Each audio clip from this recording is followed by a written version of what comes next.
you discuss almost any thinker's flaws in their thinking except for Jung's. What were his? Well, I think Jung overgeneralized his experiences, his clinical experiences. He conceptualized the hero's journey as something that was fundamentally creative and interior.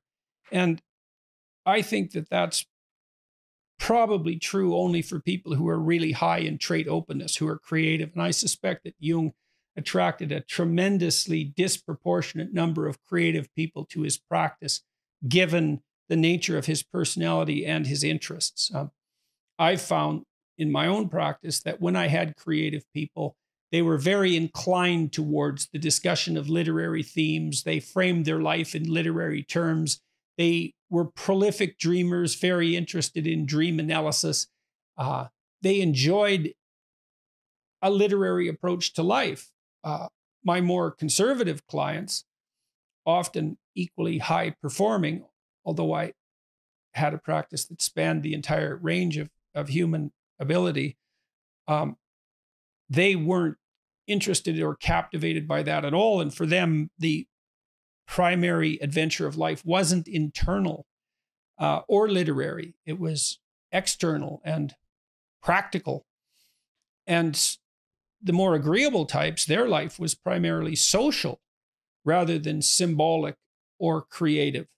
They found most of the meaning in their life as a consequence of the intimate relationships that they were able to establish. It wasn't infrequent, and this was more true of women than of men, and they are higher in agreeableness on average.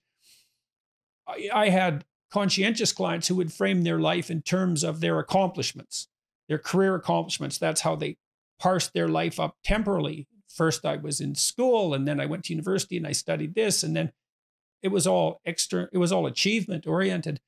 Whereas the more agreeable types, they would say, well, when I was 12 years old to 14, I had this relationship, and then I moved to this relationship, usually the intimate relationship, so sometimes familial, framed their life that way. Jung was an introvert, was introverted and highly, highly open.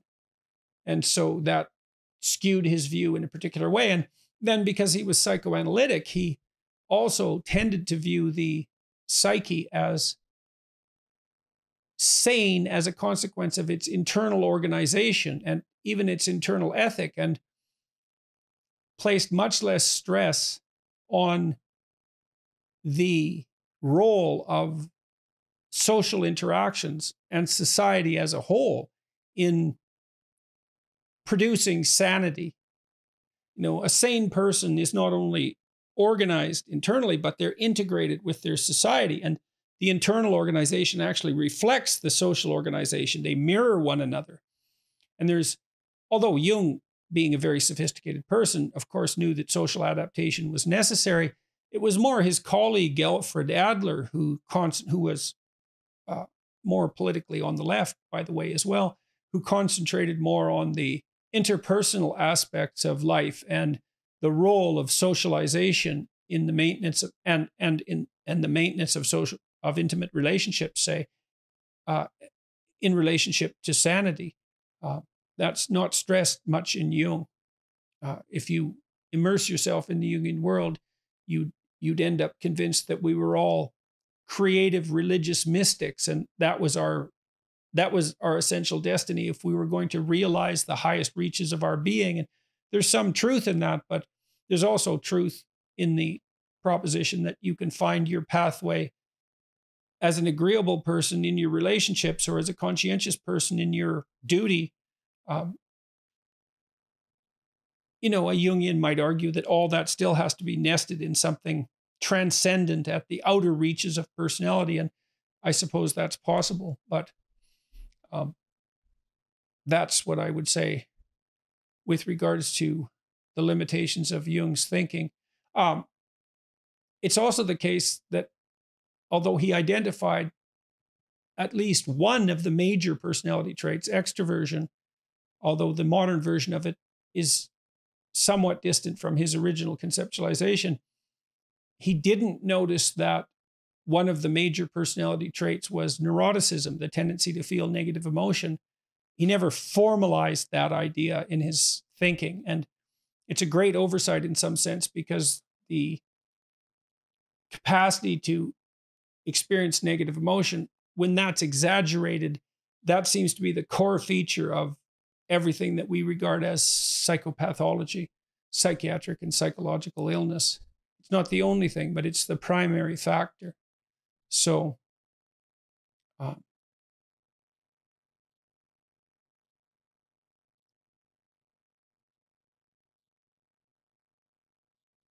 what is the best way to avoid falling back into nihilistic behaviors and thinking? Well, a large part of that, I would say, is habit, the maintenance, the development, maintenance of good practices, habits. If you find yourself dissolute, neurotic, if your thought tends in the nihilistic direction and you tend to fall apart, organizing your life across multiple dimensions is a good antidote. It's not exactly thinking. Do you have an intimate relationship? If not, well, probably you could use one. Do you have contact with close family members, siblings or children or parents, or people who are even more distantly related? If not, you probably need that. Do you see your friends a couple of times a week and do something social with them? Do you have a way of productively using your time outside of employment?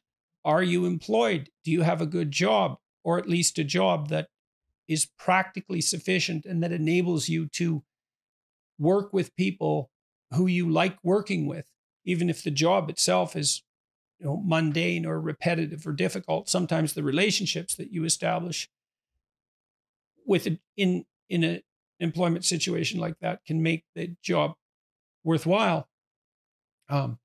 Have you regulated your response to temptations, pornography, alcohol abuse, drug abuse? Is that under control? I would say differentiate the problem. There's multiple dimensions of attainment, ambition, pleasure, responsibility, all of that make up a life. And to the degree that it's possible, you want to optimize your functioning on as many of those dimensions as possible. You might also organize your schedule to the degree that you have that capacity for discipline. Do you get enough sleep? Do you go to bed at a regular time? Do you get up at a regular time? Do you eat regularly and appropriately and enough and not too much? Are your days and your weeks and your months characterized by some tolerable, repeatable structure that helps you meet your responsibilities, but also shields you from uncertainty and chaos and provides you with multiple sources of reward? Those are all the questions that I would decompose the problem into. The best way to avoid falling back into nihilistic behaviors and thinking.